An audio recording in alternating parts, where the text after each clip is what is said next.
কবিগুরু রবীন্দ্রনাথ ঠাকুরের হারিয়ে যাওয়া।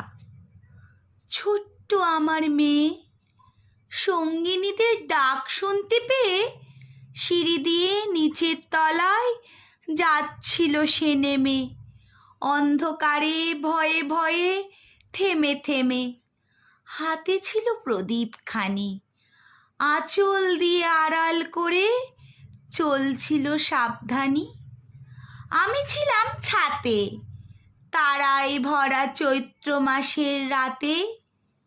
হঠাৎ মেয়ের কান্না শুনে উঠে দেখতে গেলাম ছুটে।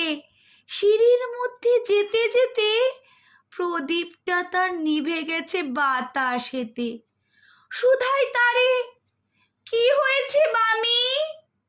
সে কেঁদে কয় নিচে থেকে, হারিয়ে গেছি আমি।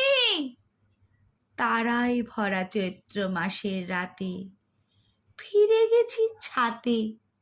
মনে হলো আকাশ পানে চেয়ে আমার বামির মতোই যেন অমনিকে এক মেয়ে। নীলাম্বরের আঁচলখানি ঘিরে দীপশিখাটি বাঁচিয়ে একা চলছিল ধীরে ধীরে। নিপ্ত যদি আলো, যদি হঠাৎ যেত থামি, আকাশ ভরে উঠত কেঁদে, হারিয়ে গেছি আমি।